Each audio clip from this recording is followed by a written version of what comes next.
그리고 실제로도 조던도 이제 코비 브라이언트가 자기 다음이다라고 멘트까지 해줬었는데 덩크로는 마이클 조던을 넘어섰다 이런 평가를 받잖아요. 농구 기록적인 면으로 보면은 르브론이 가장 조던을 위협하는 존재라고 보고요. 저도 사실 농구를 살짝 끊은 적이 있었거든요. 네. 언제 끊었었냐면 그 샤키로니 3핏 할 때 이게 게더 스텝이 아니라 트래블링이라고 주장하는 사람들 들어가 보잖아요. 다 늙은이. 아 그렇죠.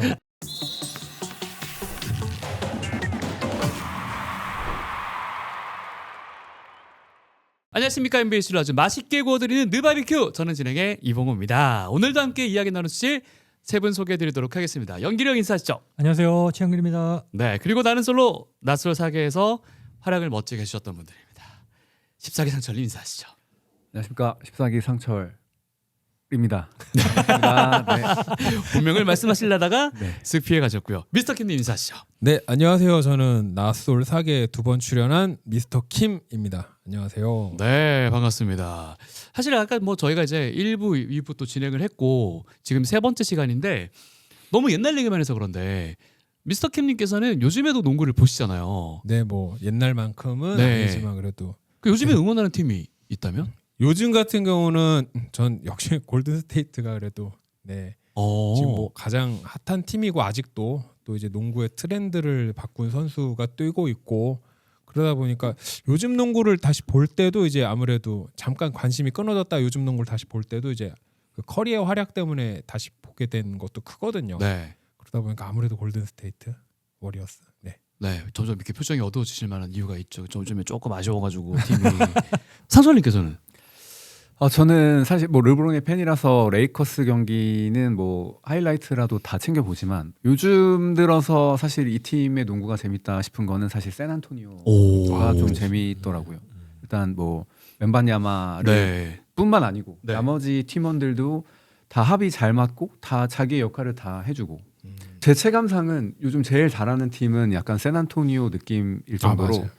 이제 그런 젊은 친구들이 잘 합이 맞춰서 뭔가 우승하는 모습을 한번 보고 싶다 오. 이런 느낌이 들더라고요. 네. 그래서 이제 뭐 르브론은 원래 팬이었고 이제 요즘 들어서 관심 있는 팀은 이제 샌안토니오.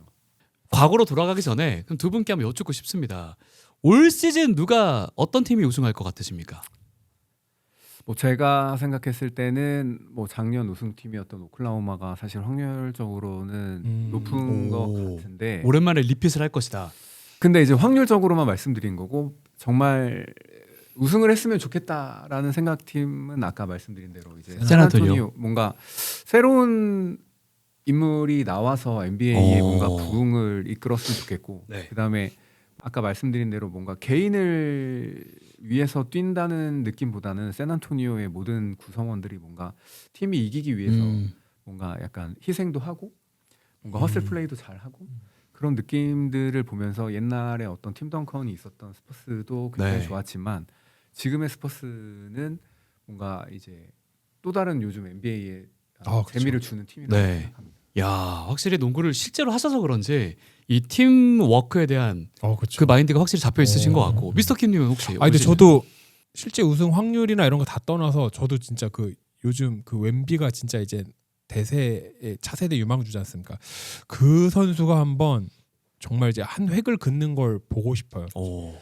너무 새로운 유형의 진짜 지금까지 정말 없던 완전 새로운 유형의 선수고 사실 그 따라하기도 어려운 롤 모델로 삼기 쉽지 않은 선수라고 생각하거든요. 있을까요? 없죠.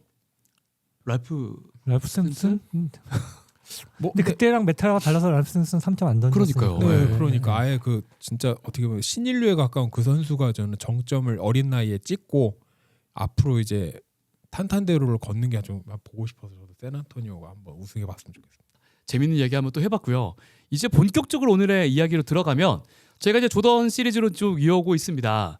그중에 오늘 마지막 시간에 할 얘기는 자 포스트 조던에 대해서 이거는 언론뿐만 아니라 사무국에서도 정말 열심히 찾고 세계화를 위해서 얼마나 또 노력하면서 이 선수 띄워보기도 하고 올려치기도 하고 뿐만 아니라 신발 브랜드들에서도 이 선수를 찾기 위해서 정말 노력을 많이 했었단 말이죠.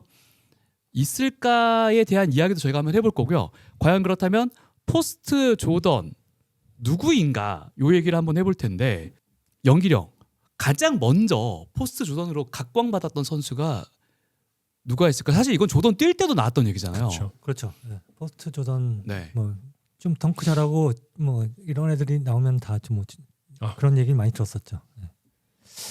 제일 먼저 얘기 들었던 건 제리 스택하우스 같아요. 그죠. 왜냐하면 제리 스택하우스가 95년도에 그 전체 2번으로 뽑혔잖아요. 근데 그때 노스캐롤라이나 대학을 나왔어요. 네. 노스캐롤라이나 2학년을 마쳤는데 1학년 때 마이클 조던과 대결해서 그 노스캐롤라이나 마이클 조던이 와서 졸업생들이 와서 경기를 하는데 조던과 1대1에서 거의 이기는 경기를 조던이 결국은 진땀 흘리면서 졌다. 겨우 이겼다. 네. 이런 얘기가 들면서 제리 스택하우스라는 애가 괴물 같은 애가 나타났다 이런 얘기가 들었거든요.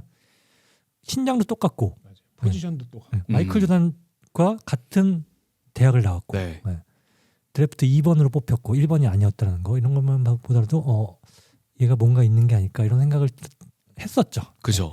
제일 처음에는 이제 저도 안 그래도 스택하우스가 먼저 나왔었는데 사실은 그 이후에 나왔던 선수들이 좀 더 가깝다는 평들을 들었었잖아요.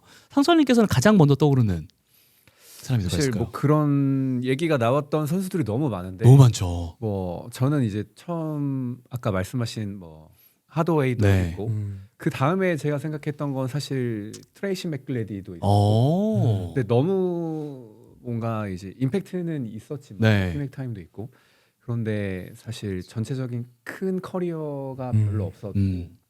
그 트레이시 맥글레디 다음에 나왔던 게 이제 코비 브라이언트인데 네.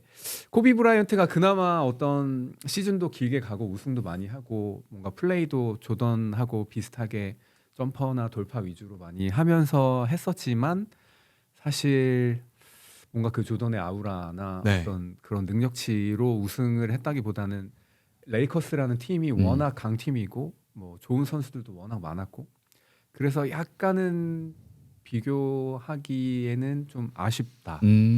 뭐 사실 눈에 그렇게 크게 띄는 사람은 코비 브라이언트지만 뭐 누가 잘할 때마다 항상 그런 얘기가 나왔던 것 같아요. 맞아요. 맞죠. 누가 후계자다. 네. 뭐 요즘은 또 뭐 앤서니가 네. 앤트맨. 네. 뭐 많이 거론이 되는데 뭐 아직 잘 모르겠습니다. 아직은 좀 평가하기에는 기간이 좀 짧은 것 같고. 그렇죠. 좀더 외모도 지켜봐야- 닮아가지고 그런 얘기들이 나온 게 아닌가 싶고 네. 한번 쭉 훑어주셨고요. 딱 성공 생각나는 사람. 사실 계보는 저는 뭐 코비 브라이언트가 그 계보를 이었다고 생각합니다. 근데 전 지금도 뭐 여러 포스트 조던들이 있었지만 역시나 이제 그 뒤를 잇는 건 이제 코비밖에 없다고 코비. 생각합니다. 예. 기술도 좀 비슷하게 많이 흡수를 했었고 음. 그리고 실제로도 조던도 이제 코비 브라이언트가 자기 다음이다라고 멘트까지 해줬었는데 저는 가장 먼저 떠오르는 게 그랜트 힐이거든요. 네. 실제로 이제 올스타 투표에서 그랜트 힐이 마이클 조던을 이겨버렸었잖아요. 그렇죠. 그때 미국에서도 난리가 났었죠. 그랜트 힐은 일단 이미지 자체가 좋죠. 네. 너무 그, 잘생겼어요. 네, 부잣집 아 맞죠. 네. 출신이고 그 대학을 우승으로 2연패로 이끌었고 플레이 스타일은 3점은 없고 돌파는 굉장히 좋은 이런 플레이를 하는 건 조던과 비슷했고요. 또 아쉬운 거는 그 신발도 역시 아무래도 마이클 조던이라는 사례가 있기 때문에 신발 회사들에서 그런 선수 나오면 막 잡습니다. 아, 예. 그렇죠. 필라. 그래서 필라를 신었고 그러다 보니까 발목이 나가는 아쉽게 네. 필라 때문이라는 이런 얘기도 있지만은 그때 그 필라가 잡은 게 그래서 그랜트힐하고 제리 스택하우스였어요. 아, 근데 맞네요. 제리 스택하우스는 안 다친 걸 보면 또 필라가 문제가 아닌 건 아닌가 이런 그러네요. 생각이 들기도 하고 그랜트힐은 정말 그때 인기로 보면 부상만 없었으면 조던과 쌍벽을 이루실 만했다라고 생각을 합니다. 예. 그렇죠. 그랜트 힐뭐 워낙 인기도 좋았고 네. 치어 리더들이 가장 좋아하는 농구 선수 꼽히기도 해가지고 저는 그게 되게 인상 깊었거든요. 치어리더들이. 네, 저렇게 핫한 걸들은 어떤 NBA 선수를 좋아하나. 근데 조던이 아니라 그랜트 힐 좋아한다고 하길래 야, 쟤는 정말 스타는 스타인가 보다. 깔끔하게 생겼잖아요. 그죠? 잘생겼죠 네, 진짜. 플레이도 되게 깔끔하게. 문신도 없었고 네. 그래서 잘 자란 이미지고 지금도 농구계에서 일을 하고 있지만 지금도 멋있더라고요. 아. 체중 관리도 잘하고. 갑자기 뭐 이제 포스트 조던 얘기를 하다가 살짝 한번 빠져보면 NBA 잘생긴 선수들 진짜 많잖아요. 맞죠. 딱 떠오르는 사람 있습니까? 저는 크리스 웨버랑 주한 하워드. 아 역시 네. 딱 둘 딱 나오네요. 네, 또 이게 팹4라고 했나? 뭐 네. 팹5인가요? 뭐 잘생기기로 이미 이름 났던 선수들이잖아요. 그리고 또 글렌 로빈슨 예전에 그 미러키 벅스에 뭐 이렇게 오래 뛰지는 네. 남성민 친구들 좋아하시는 그러네요. 그런가 봐요. 저는 이제 그런 뭐 하더웨이도 있고 앰퍼니 하더웨이도 있고 잘생긴 선수들 되게 많잖아요. 많은데 근데 저는 이제 크리스 웨버 진짜 한 명 꼽자면 저는 사실 막 인기가 많았던 선수는 아닌데 이제 카일 코어. 카일 코버 알죠. 뭔가 이제 3점 슛 네. 전문으로 하는 선수인데 일단 외모가 너무 뭔가 할리우드 배우처럼 멋있죠. 생긴 느낌이라서 아 뭐 저런 사람이 농구를 하면 어떡하지? 약간 이런 느낌. 예. 그래서 그냥 사실 농구를 보면서 제가 남자다 보니까 뭐 남자 선수들의 얼굴을 크게 상관은 없이 봤는데 그렇죠. 근데 카일 코버라는 선수는 그냥 뭔가 보기에 뭔가 금발의 멋있는 미국의 네. 뭐 남자상 같은 느낌을 받아서 그 선수가 좀 제일 기억에 남는 것 같아요. 더 멋있었던 게 카일 코버는 안 꾸미잖아요. 그게 진짜 멋있었던 것 같아요. 헤어스타일도 뭔가 서태웅처럼 다 풀어져 있고 그런 느낌 받았고 형님 농구 진짜 많이 봤죠. 제가 우문이거든요. 사실 아까 던질 때부터 이런 우문을 하다니라고 생각을 했지만 요즘 선수 중에 저는 켈리 우브레 주니어 우브레 잘생겼고 섹시하죠. 네, 그리고 JJ 레딕 레딕이 저도 잘생긴 최고가 것 같아요. 잘생긴 아닌가. 것 같아요. 네. 이 분야 탑. 네. 좋습니다. 다시 한번 포스트 조던으로 들어가 보면 또 우리가 이제 뭐 좀 그랜틸 얘기도 나왔고요. 앰퍼니 하더웨이, 스택하우스, 트레이시 맥그레디 그리고 코비까지 얘기가 나왔고 그리고 우리가 보면 걸어온 길을 따지잖아요. 역시 노스캐롤라이나 출신 빈스 카터. 드래프트에 5번을 뽑혔던 빈스 카터. 네. 덩크로는 마이클 조던을 넘어섰다 이런 평가를 받잖아요. 그거 동의하십니까 두 분? 저 동의합니다. 덩크는 맞습니다. 네. 빈스 카터가 넘어선 거 맞고. 예. 슬램덩크가 폐지됐었는데 맞죠. 그걸 다시 부활시킨 인물이 빈스 카터니까요. 그리고 빈스 카터가 또 토론토라는 또 약체 팀에서 뛰면서 플레이오프에 올리고 막 2라운드까지도 올리고 이러면서 이 제2의 마이클 조던이 되지 않을까 싶었는데 아쉽게 그게 안 됐고요. 예. 제일 아쉬운 건 트레이시 맥그레디가 같이 뛰어줬으면 어땠을까 하는 전 생각이 나요. 그쵸. 예. 사실 헤어졌죠. 트레이시 맥그레디가 비교 대상이 처음에는 피펜이었거든요. 네. 피펜과 조던이 조던이 딱 남아 있는 것이 됐을 텐데 떠나는 게 좀 아쉽다라고 생각을 합니다. 근데 뭐 떠나서 사실 맥그레디 너무 잘 맥그레디가 돼버려서 어떻게 보면 빈스 카터를 넘어섰죠. 그렇죠. 네. 동팀의 서코비까지 불리기도 했었으니까. 그럼 이제 좀 옛날로 돌아갔을 때는 이런 선수들이 이름이 나올 것 같고 최근에 진짜 아까 말씀하셨듯이 뭐 앤트맨 얘기도 하셨고 최근에 또 포스트 조던 르브론 아닙니까? 그렇죠. 르브론하고 커리죠. 그렇게 되는 거죠. 뭔가 어떤 아이콘적인 존재들을 꼽는다면 커리가 당연히 나와야 될 것 같아요. 예, 두 선수가 그러니까 농구 기록적인 면으로 보면은 르브론이 가장 조던을 위협하는 존재라고 보고요.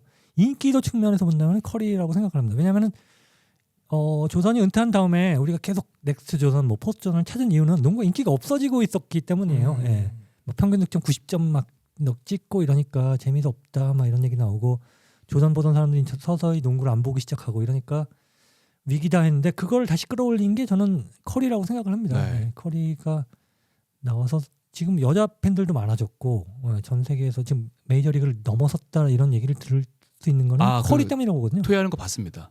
예. 이기셨나요? 그거 하기 전에 재우 형이 그랬잖아요. 농구다. 2위는 농구다라고 얘기했거든요. 예. 결론 났죠. 그거 네. 근데 이 농구가 2위가 되는 거는 커리다. 왜냐면 2000년대 초반에 인기 없을 때 르브론이 있었거든요. 근데 맞죠. 르브론이 안 되던 거를 커리가 이끌어서 2위로 올린 거니까 인기 측면에서는 커리가 르브론의 후계자다라고 생각을 합니다. 좋습니다. 그럼 또 세 분께 한번 질문을 드려보고 싶은 게 잠깐 뭐 농구 끊으신 저도 사실 농구를 살짝 끊은 적이 있었거든요. 네. 언제 끊었었냐면 그 샤키로니 3핏 할 때 그때가 저는 제일 재미없었어요. 그리고 이제 던컨이 쫙 올라오면서 오히려 저는 그때가 더 재밌었거든요. 저런 농구가 있었는데 하면서 그래서 우리가 어떻게 보면 우리는 80년대를 못 봤지만 90년대 중후반부터 00년대 그리고 10년대 20년대까지 보고 있는 상황인 거잖아요. 옛날 농구와 지금 농구를 비교하면 어떤 게 더 재밌어요? 뭐 제가 옛날 사람이지만 저는 요즘 농구가 좀 더 재밌습니다. 네. 사실 옛날 농구도 정말 재밌습니다. 이 몸싸움도 좀 거칠고 뭔가 이 골 밑에서의 어떤 치열하게 그죠. 전투하는 듯한 농구의 모습도 좋았는데 아무래도 이게 시간이 지나면서 모든 스포츠가 발전을 한다고 생각하는데 그러다 보니까 NBA도 뭔가 공격 위주로 시스템을 바꾸기 위해서 그런 건지 모르겠지만 공격 시간도 단축됐고 그다음에 그런 좀 더 공격적인 농구를 할 수 있게 장을 마련해 주다 보니까 일단 골도 많이 나고 그리고 뭐 이제 3점 슛이라는 새로운 뭔가 패러다임으로 이 스페이싱을 만들어 나가는 걸 보는 재미가 좀 크더라고요. 근데 만약에 제가 그 90년대에 지금처럼 농구를 디테일하게 볼 수 있었으면 네. 뭔가 생각이 달라졌을 수도 있는데 네. 제가 그때 농구는 뭔가 디테일한 면보다는 그냥 그냥 이게 농구고 NBA구나라는 것만 볼 수 있었어서 직접적인 비교하기가 조금 힘든 것 같습니다. 그래서 지금 제가 보는 NBA는 지금 시대의 걸 좀 더 많이 봐서 그런지 지금 현대 농구가 좀 더 재밌지 않나. 아, 지금의 어떤 3점만 던지는 그런 게 아니라 완전히 메이킹하는 그 만들어지는 과정까지도 이제 보시는. 네, 맞습니다. 야, 되게 깊게 보시네요. 미스터 킴님은? 그러니까 저는 완전 상반되는 의견인데 네. 저는 이제 확실히 제가 생각하기엔 옛날 농구, 그러니까 90년대 그 중후반 제가 봤던 게 90년대 중후반, 그 2000년대 초반 그쯤이었는데 그때 농구가 훨씬 재밌었던 것 같고 그 이유가 지금 농구는 확실히 되게 뭔가 전술이나 이런 선수들의 움직임이나 이런 게 엄청 옛날에 비해 더 오히려 효율적이고 더 되게 시스템화된 것 같아요. 근데 오히려 그러다 보니까 옛날에 비하자면입니다. 옛날에 비해서는 선수 개개인이나 그 팀만의 그 명확한 컬러는 조금 옅어진 것 같아요. 어떻게 보면 뭐 상향 평준화가 됐다고 볼 수도 있죠. 근데 글쎄 비슷한 느낌의 그런 농구들이 난무하는 그런 것보다는 옛날에 그 진짜 명확한 그 캐릭터와 서사가 있던 팀과 선수들이 뛰던 시절이 저는 좀 더 이제 몰입하기에 더 재밌었던 것 같고 네. 제가 이제 본격적으로 농구를 이게 무슨 NBA야라고 느끼기 시작한 게 이제 게더 스텝이 이제 생기고 나서부터 아니 저게 말이 돼라 물론 이제 제 꼰대일 수도 있는데 네. 사실 저는 그런 부분에서는 좀 조금 납득하고 받아들이기가 좀 어려웠고 수비에 대해서도 옛날엔 진짜 거칠었단 말이죠. 정말 거의 몸싸움을 방불케 하는 그런 수비가 난무했는데 요즘은 확실히 그런 공격을 좀 더 이제 활성화하고 또 선수들의 부상을 또 이제 막기 위한 이유도 네. 있겠죠. 이제 아무래도 이제 그 수비 자체를 거칠게 할 수가 없다 보니까 일단 뭐 대인 방어만 했던 시절에 비해서 지금 이제 존 디펜스가 되니까 여러 가지로 이제 그 신체 간 접촉은 많이 줄어들었잖아요. 말이 길어지는데 제가 또 요즘 웬바냐마가 이렇게 뜰 수 있었던 것도 어떻게 보면 그런 것 같아요. 그 르브론 제임스는 지금도 먹히지만 옛날에도 먹혔을 선수인데 사실 저는 웬바냐마는 지금은 먹히지만 그 옛날 제가 좋아하던 시절로 갔으면 과연 싶을 선수기는 해요. 뭐 그런 여러 가지 이유들로 인해 전 옛날 농구가 더 재밌었던 것 같습니다. 이렇게 생각하실 수 있죠. 네. 아까 뭐 게더 스텝 얘기하셨는데 네. 실제로 이제 동호회를 2개나 하시잖아요. 네. 게더 스텝 어때요? 어떻게 생각해요? 현대 농구 하는 사람들은? 동네 농구에서도 그게 됩니까? 네. 사실 뭐 제가 전문 뭐 해설위원분이나 심판이 아니기 때문에 이건 100% 트래블링이다 생각하는 건데 이제 그 의견 차이가 너무 심해지는 맞아. 경우가 있어요. 이거는 이래서 뭐 개더고 인정이다. 근데 이제 뭐 개더 딱 봤을 때 이건 뭐 허용 가능한 범위 내에 있지만 이건 좀 아닌 것 같은데 하는 일들이 너무 동호회 일반인들 사이에서 그런 거기도 일들이, 그래요. 이게 인정이 되느냐 네. 안 되느냐 그런 걸로 좀 싸움이 많이 일어나서 뭐 저는 어차피 게더 스텝을 잘 못하고 하지도 않지만 이제 그걸 잘 이용하시는 분들 보면은 네. 조금 좀 뭐라 그럴까 좀 얄밉다고 맞아 해야 되나? 얄밉죠. 재수 없죠. 그런 느낌이 들어서 잡자마자 옆으로 이동하고 가버리니까. 그렇죠. 네. 이게 스텝백인데 이게 몇 걸음을 간 건지 모르겠고 뭐 이런 일들이 많아서 사실 저는 뭐 게더 스텝 이런 거는 NBA에서는 좋습니다. 거긴 심판들도 다 그쵸, 유능하신 그쵸. 분이 계시니까 정확히 판별하니까 좋은데 사실 일반인들 게임에서는 네. 그걸 명확하게 누군가 얘기할 수 맞아. 있는 사람이 없기 때문에 좀 싸움이 많이 일어나서 전 좋아하진 않습니다. 이거 실제로 인스타그램 봐도요. 되게 멋진 플레이 장면에 댓글을 보잖아요. 영어로 막 달려있는 댓글들 보면 그거 가지고 되게 일들이 맞아요. 많고 그걸로 자기들끼리 싸우고 있는데 되게 신기한 게 이게 게더 스텝이 아니라 트래블링이라고 주장하는 사람들 들어가 보잖아요. 다 늙은이. 아 그렇죠. 다 우리 또래들이다. 그래서 이게 세대 차이가 있게 느껴지는 것 같기도 하거든요. 어떠세요, 형님은? 저는 농구가 없었던 적은 한 번도 없었다. 네. 이런 주의입니다. 항상 재밌었던 것 같아요. 룰이 바뀌면 뭐 하든 재밌었던 것 같아요. 네. 게더 스텝이 요즘처럼 이렇게 만행을 해도. 뭐 그거 룰이 그런데 어떻게 하겠어요. 네. 근데 저는 좀 아쉬운 건 그거예요. 그 메이저리가 2017년도에 그 충격을 받았던 게 시청 인구를 조사를 했는데 57세가 나왔어요. 평균이. 네, 그래서 우리 이러다가 리그가 늙은이들밖에 안 보는, 이러다가 이 사람들이 다 죽으면 없어지는 거 아니냐, 이런 위기감을 느꼈어요. 근데 가장 큰 이유가 뭐였냐, 설문조사를 했을 거 아니야. 걔네들 왜 안 보냐, 젊은 애들한테 왜 안 보냐, 너무 지루하다였어요. 네. 3시간씩 하고 이러니까. 그래서 촉진을 막 해서 막 걔네 경기 시간을 2시간 반 이내로 줄였습니다. 그러면서 시청자 연령이 줄어들고요. 동반 자녀들, 어린이들은 무료가 되면서 어린이들 데리고 오면서 평균 연령을 많이 엄청 낮췄습니다. 근데 농구는 지금 시간이 막 늘고 있어요. 아쉽게 챌린지 하고 뭐 맞아요. 하고 비디오 판독하고 그러니까 늘으니까 옛날보다 좀 너무 지루한 감이 조금 생기긴 하더라고요. 좀 그런 걸 좀 없앨 수 있는 방안을 좀 마련을 했으면 좋겠습니다. 대학농구도 보면, 대학농구를 저는 되게 좋아하거든요. 대학농구를 안 보는 이유가 사람들이 타임아웃이 너무 많대요. 왜냐면 커머셜 타임아웃이 있어요. 네. 4분마다 걸려요. 그리고 또 타임아웃 또 걸 수 있어요. 뭐 틀었다 뭐 하다 하면 타임아웃이다 이런 얘기를 할 때 재미없다 그러는데 그렇게 느낄 수 있을 것 같아. 예. 근데 NBA도 지금 보면은 너무 좀 챌린지를 빨리빨리 할 수 있는 뭐 방안을 하지 않으면 좀 지루한 느낌이 저는 약간 들 수도 있겠다. 그러게요. 생각이 들더라고요. 예. 실제로도 뭐 위기론 지금 나오고 있는 게 커리, 르브론, 듀란트까지 사라지게 되면 이거 어떡할 거냐. 이런 얘기들이 지금 계속 나오고 있고 자유투도 지금 계속 늘잖아요. 레이커스 그래도 보시잖아요. 네. 하이라이트도 보시는데 하이라이트에는 자유투 뜯는 장면은 안 나오지만 뭐 가끔 나옵니다. 가끔 나와요? 네, 네. 이거 문제 좀 있지 않나? 저도 르브론 때문에 레이커스를 보는데 와 경기가 너무 끊어지니까 사실 요즘 자유투 끊는 거 그건 사실 오클라호마가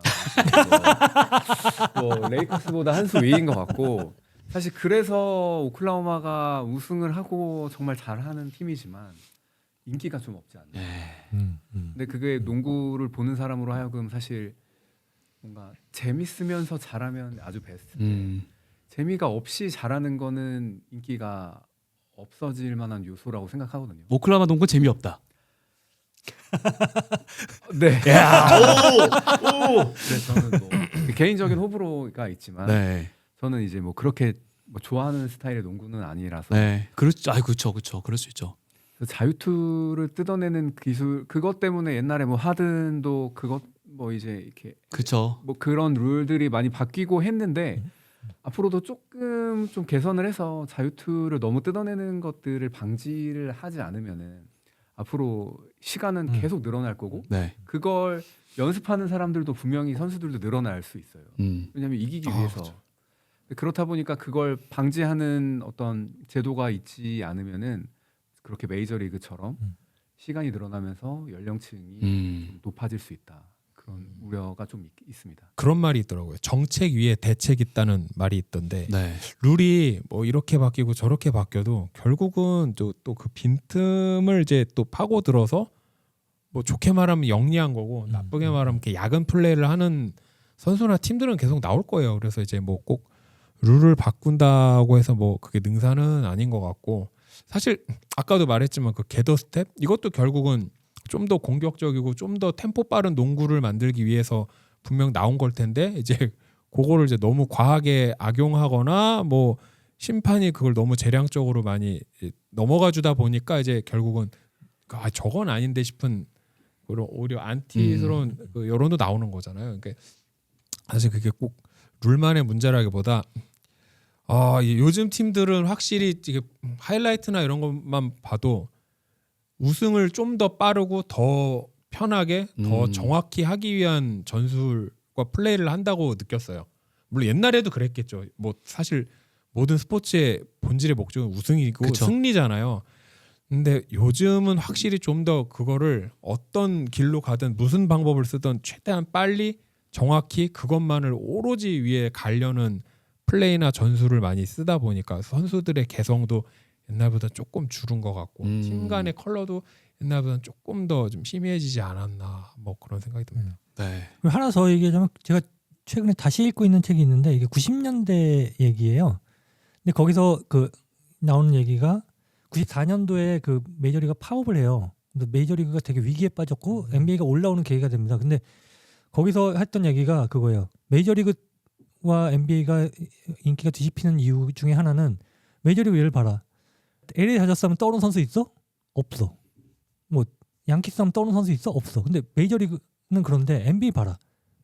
시카고 하면 마이클 조던 떠오르지. 예. 레이커스 하면 매직 존슨 떠오르지. 보스턴 하면 레리 버드 떠올린다. 그런데 솔직히 NBA 지금 딱 보면은 그런 게 좀 퇴색이 됐어요. 르브론 제임스 떠났고 커리 있고 뭐 요키치 있고 이렇지만은 듀란트 막 옮겨 다니고 있고 이런 게 옛날과는 조금 다른 게 문화가 있다. 옛날에 그런 게 비해서 이 조금, 프랜차이즈 맞아요, 스타일한 맞아요. 개념이 조금 희미해진 것 같아요. 물론 계약 제도가 바뀌어서 그런 걸 수도 있지만은 그런 게 조금 아쉽긴 하더라고요. 그럼 자연스럽게 이 질문과도 좀 얽힐 것 같아요. 포스트 조던, 넥스트 조던, 뭐 후계자 이런 얘기를 하게 되면 아까도 이제 MLB 설명해 주셨으니까 오타니 때문에 또 이제 MLB가 또 완전히 또 올라오는 계기라고 저는 생각을 하거든요. MLB의 오타니 그렇다면 NBA의 오타니는 과연 누가 될 것이냐. 이게 저는 바로 넥스트 조던, 포스트 조던이라는 생각이 들거든요. 아, 지금 당장 한 사람만 딱 꼽아본다면 누굴까요? 일단 80년대생 다 제외해야 될 것 같은데요. 그렇죠. 그죠? 좀 요즘 선수들 중에서 저는 2명 꼽자면은 우리가 계속 얘기했던 웬바냐마. 웬바냐마 그리고 한 명 더 꼽자면은 쿠퍼 플렉. 쿠퍼 플래그. 네. 솔직히 쿠퍼 플렉 약간 걱정했는데 올해 하는 거 보면은 팀 동료들 잘 꾸려주면은 얘도 내 건 도전할 만하겠다라는 생각이 들더라고요. 그리고 올해 드래프트가 정말 풍년이라고 그러잖아요. 누구를 뭐 한 뽑던 한 10위 안에 들면 다 네. 괜찮다. 근데 그 선수들과 붙었을 때 1위가 바로 쿠퍼 플렉입니다. 이게 이 선수가 월반에서 1년 빨리 나온 거지. 그 선수가 있을 때 다 제치고 무조건 1위가 쿠퍼 플레이였으니까 얼마나 대단한 선수였겠습니까? 팀빨이라는 얘기도 있긴 하던데. 어떤 팀빨? 쿠퍼 플래그 팀이 좀 셌다.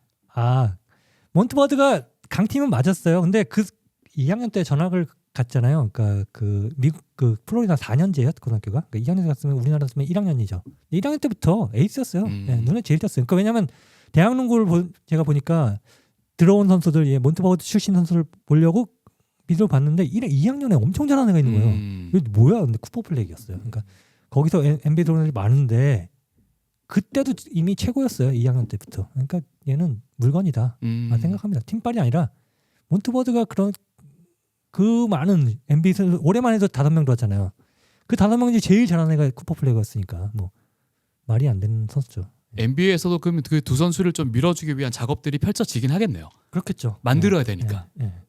어떻게 두 분은 또 한번 딱 한 명만 꼽아보자면 역시 역시 웬바냐고. 네. 쿠퍼 플래그 뭐 물론 잘하고 하지만 뭔가 정말 그냥 지금까지도 잘하는 선수들은 많이 나왔었잖아요. 뭐 아까 코비도 있었고 트레이시 맥글레도 네. 있었고. 근데 쿠퍼 플래그는 정말 그 잘하는 신인이라서 앞으로 쭉 잘 컸으면 좋겠다 이런 느낌이고 사실 웬바냐마는 그 정도 키를 갖고 있는 센터가 가드처럼 뭔가 드리블도 막 밖에서 이렇게 하고 네. 뭐 3점도 던지고 그쵸. 뭐 페이더웨이도 던지고 가드를 막더라고요 또. 이런 모습이 이제 말씀하신 오타니처럼 뭔가 야구에서도 투수는 투수, 타자는 타자 이런 공식이 있는데 그걸 뛰어넘은 게 이제 오타니라서 인기가 많은 거잖아요. 그래서 농구에서도 센터는 이런 어떤 플레이를 해야 돼라는 고정관념이 어느 정도는 있을 텐데 뭔가 센터이고 키도 일반 센터들보다 더 큰 키를 가진 신체 조건인데도 다른 영역의 가드들이나 슈터들이 할 수 있을 만한 플레이를 하는 걸 보고 뭔가 오타니랑 제일 닮아서 NBA에서는 좀 제일 프랜차이즈화 시킬 수 있는 선수가 아닐까 네. 그렇게 생각을 합니다. 네. 이거는 이견이 없는 부분인 것 같아요. 저도 뭐 웬비를 당연히 한 명만 꼽으라면 꼽고 다만 이제 걱정되는 건 이제 부상? 아직은 뭐 그런 조짐이 뭐 크진 않았지만 사실 언젠가 이렇게 큰 부상을 당할지도 모른다는 그런 느낌이 드는 플레이를 사실 하거든요. 사실 아무리 본인이 뭐 몸무게가 덜 나가서 슬림해서 뭐 관절에 더해지는 하중이 덜하고 또 몸이 뭐 선천적으로 뭐 유연하고 어쩌고 해도 어쨌든 그 피지컬에서 오는 그 과부하를 무시는 못하는 것 같아요. 그렇죠. 사실 뭐 예전에도 키가 큰데도 이제 뭐 포인트 가드를 맞거나 뭐 이런 선수들이 있었잖아요. 근데 결국 대부분은 뭐 무릎 쪽이나 이런 쪽 관절에 이제 고장으로 인해서 보통 선수 생명이 짧아지거나 또는 뭐 전성기가 짧아지거나 이런 경우가 많았거든요. 지금 웸비도 아직은 젊으니까 이제 버티는 거지 이제 나이가 좀 들기 시작하면 이제 유리 몸이 되지 않을까 하는 그 우려는 있고 지금으로서는 뭐 당장 뭐 견제할 선수가 막 크게 있다고 생각 안 하는데 이건 저만의 생각인데 약간 그것도 있어요. NBA는 이제 미국의 농구잖아요. 네. 이제 웸비는 또 외국인이잖아요. 그렇죠. 언제건 웸비만큼은 아니더라도 어느 정도 얘 정도면 웸비에 붙여볼 만하다 하는 미국인 선수가 나오면 또 그 선수를 엄청 버프를 해줄 것 같기는 해요. 그게 이제 쿠퍼 플레이가 생각하시는 거죠. 근데 또 한편 생각해보면 오타니도 일본인이거든요. 아, 그것도 그러네. 이건 또 뭐 큰 문제 안 될 것 같고요. 웬만하면 잘한다면. 그러니까 이제 독보적이면 상관이 없는데 이제 비슷한 대항마의 미국인이 나오면 또 나오면. 예, 그렇게 바로 체인지가 되지 않을까 하는 생각이 있습니다. 생각해보니까 그 웬반야마 같은 비슷한 체형인데 롱런한 친구를 생각해보면은 카림 압둘 자바가 2m 18cm고 엄청난 점프력을 가지고 있었는데 롱런했잖아요. 카림 압둘 자바는 동양 사상 좋아해가지고 요가하고 명상하고 이런 걸 했어요. 요가가 사실 부상을 그 방지하는데 상당히 도움이 됩니다. 저는 웬만하면 요가를 좀 했으면 좋겠습니다. 그래서 소림사를 갔던 건가요? 그래서 이소룡 영화에도 나오고 하는 거잖아. 네. 아니 그 웬만하면 소림사 가가지고 갔잖아요. 예. 동양 좀 배우고 명상도 좀 하고 어. 요가도 하고 했으면 좋겠네요. 예. 근데 그러게요. 말씀 들어보면 압둘자바와 웬반야마가 나오기까지 그 시간적 갭이 정말 엄청나잖아요. 그러네요. 중간에 잠깐 숀 브래들리인가요? 맞나? 숀블레는 뭐 걔는 예. 키만 컸죠. 네, 뭐 뭐, 이튼도 있었고. 네, 숀 브래들리도 사실 그때 그래도 그 키에 비해서 뭐 포워드 수준의 뭐 드리블과 뭐 스피드가 있니 어찌는데 결국 부상 때문에 단명한 걸로 저도 알고 있거든요. 근데 어쨌든 이제 뭐 NBA 팬으로서는 이제 그런 진짜 역대급 선수가 부상 없이 좀 쭉 길게 가서 진짜 그 포스트 조던으로 거론했을 때 아무도 이견 없는 선수로 컸으면 그렇죠. 하는 바람이 있죠. 키만 크다고 했을 때 뭐 볼볼도 있을 거고. 타코 그렇죠. 타코폴. 타코볼 그죠. 그리고 하승 그리고 지금 플로리다 대학에 7피트 9인치짜리 예. 와. 거의 진짜 너무 올리비아 리우라고 있어요. 좀 중국의 또 여자 선수 중에 또 7피트 3짜리 선수가 또 장쯔이라고. 예. 그 선수는 또 뚱뚱하고 이런 힘이 장난이 아니더라고요. 키 큰 선수들이 계속 나오고 있어요. 근데 그 올리비아 리우가 캐나다인이거든요. 캐나다 청소년의 7피트 4 이상 선수들이 엄청 많아요. 걔보다 더 클 거라고 생각하는 7피트 5짜리가 지금 16살짜리 이런 애들도 있고 그러니까 그런 애들이 계속 나와서 웬만야마가 있기 때문에 키 큰 애들이 필요할 거 아니에요. 그런 애들이 계속 NBA 또 들어오겠죠. 좋습니다. 참 이 끝나지 않는 질문이고 결과가 나와봐야 이제 이거에 대한 결론이 나오는 거기 때문에 답이 정해지지는 않겠지만 이런 것들을 또 생각해보고 이런 것들을 우리끼리 유추하고 대화 나눌 수 있는 것만으로 상당히 재밌었다라는 생각이 들고요. 자 이제 오늘 방송을 함께 하신 두 분께 한번 소감을 들어봐야 될 것 같은데 동생이 먼저 하시겠습니까? 연장자가 먼저 하시겠습니까? 형님. 형님 먼저. 네, 뭐 장유유서니까 네. 제가 먼저 하겠습니다. 사실 보통 저희 같이 이런 나는 솔로나 이런 류의 프로 나왔던 사람들이 뭐 잠깐 화제나 인기가 있으면 여러 가지 채널에 이제 섭외 받는 경우도 있습니다. 근데 보통은 뻔한 형식의 유튜브를 보통 나가거든요. 뭐 결국 그런 연프를 리뷰하거나 어땠냐. 뭐 사이버 레카라고 하죠. 약간 그런 당장의 이슈나 화제성 같은 거를 이제 중점적으로 하는 그런 채널에 보통은 대부분 섭외가 돼요. 근데 사실 어떻게 보면 그런 채널하고는 거리가 있는 채널이잖아요. 네. 전문적으로 농구를 이렇게 다루는 채널이고 이런 채널에 섭외받은 자체가 전 너무 영광이고 뜻깊어가지고 진짜 뭐 전혀 일말의 고민도 없이 바로 승낙했거든요. 그래서 너무 재밌고 좋았던 진짜 잊지 못할 순간이 됐던 것 같습니다. 네. 혹시 또 나는 낯설 사기 하면 또 나가십니까? 그건 이제 제 의지로 되는 게 아니라. 그래요? 예. 그래도 이제 워낙 파급력이 있으셨기 때문에 2번이나 나가신 거잖아요. 그렇죠. 근데 사실 그 낯솔 사계 이게 3번 정도가 맥시멈이라고 저는 봐요. 제가 이제 그 촌장 엔터테인먼트에서 이제 하는 프로그램 이제 나는 솔로 하기 전에 스트레인저라는 프로에 또 나와서 스트레인저도 나갔었어요. 예, 제가 1기였습니다. 그 스트레인저 한번 나왔죠. 이제 나는 솔로 그 사계 네. 2번 나왔을 총 3번 나왔거든요. 보통 출연자들은 정말 많아야 4번 아니면 3번 정도면 이제 그 엔트로피는 다 한다고 봐요. 네. 왜냐하면 일반인 출연자의 가장 큰 장점은 신선함 그리고 진정성이 2개거든요. 근데 일단 그렇게 3번 4번 나오면 일단 신선하진 않잖아요. 그리고 아니 쟤는 수년에 걸쳐 3번 4번 나올 동안 뭐 여태 왜 애인도 없고 결혼도 못해 저거 뭐야라고 진정성을 의심받기 시작하고 네. 그러면 사실 쉽지 않죠. 아 근데 이해가 가는 게 저도 옛날에 그 이경규랑 했던 러브 스위치 나갔었거든요. 그래요? 저도 나갔어요. 아 진짜요? 예. 러브 스위치 동기시네요. 러브 스위치라는 게 있었어요? 예. 이경규랑 이제 그 신동엽 씨랑 네. 같이 했던. 뭐 스위치 뭐 어떻게 하는 건데? 내가 마음에 들지 않으면 여자들이 버튼을 눌러서 꺼요. 자기 버튼을. 뭔지 알겠다. 뭔지 예, 알겠다. 거기 나갔었고. 남자 한 명 나와 있고 여자랑 예, 30이 예, 두는 예. 거. 하객진을 펼쳐서 이렇게 딱. 네. 그리고 옛날 또 지금 망했는데 에브리원의 채널에서 또 그때 이래였거든요. 어필이란 채널이 있었는데 거긴 여자 연예인분들이 저를 유혹하고 제가 혼자 출연자고 와. 그걸 이제 여자 연예인분들이 막 어필하는 거 남자 100분이 앉아가지고 버튼을 누르는 그런 게 있어. 저도 이제 그 2번 나가 보니까 쉽지 않더라고요. 맞아요. 그래서 낯설도 이제 해봐라 하는데 못 하겠는 거예요. 아무튼 그런데 이렇게 또 말씀해 주시니까 네. 이제는 저희가 농구계에서 한번 써먹어야겠다. 아 좋죠. 3-4번 정도는 또 신선하게 그죠? 맞습니다. 또 뽑아 먹을 게 있으니까. 아 그럼요. 뽑아주세요. 예. 네, 우리 피디님 저기 계시니까. 네, 저 마음껏 네. 착즙해 주십시오. 좋습니다. 그리고 상철님. 아, 네. 일단 농구 방송이라서 저도 형님과 마찬가지로 뭐 고민하지 않고 바로 나오고 싶다. 근데 다만 이제 제가 이제 좀 그 아이 성향이라 내가 이런 분들하고 같이 농구에 대한 얘기를 할 만한 사람인가 뭐 이런 걱정은 좀 했는데 뭐 일단 이제 형님 믿고 한번 같이 나가 보자 해서 나갔고. 제가 섭외했습니다. 그리고 일단 사실 저에게는 이제 해설위원님이 그럼요. 어떤 연예인이시기 네. 때문에 항상 TV에서만 네. 보던 분이라서 한번 직접 뵙고 싶다는 마음이 커서 여기 왔는데 이렇게 좋은 얘기, 농구 얘기 마음껏 재밌게 나눌 수 있어서 너무 즐거운 시간이었습니다. 실제로 또 이제 농구 동호회 2개나 하시고 그래서 아마 농구 동호회 분들도 이 방송을 되게 지켜보고 계실 것 같거든요. 얘기 다 하고 나왔겠죠. 얘기 성향상 안 하셨을 것 같아요. 안 하고 싶었는데 드러났구나. 좀 도움을 달라.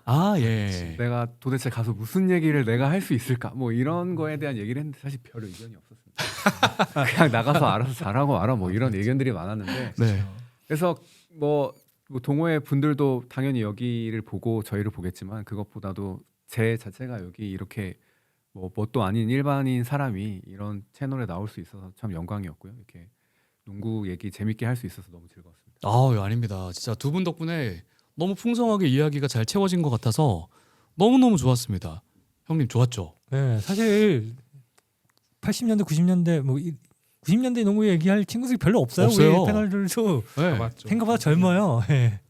근데 오랜만에 옛날 얘기해서 좋았죠. 그렇죠. 아마 저희와 비슷한 또래분들이 많이 댓글도 달아주시고 같이 응원도 하시고 특히 진짜 그 시절로 한번 돌아간 것 같아가지고 맞아요. 굉장히 새로운 기분이었습니다.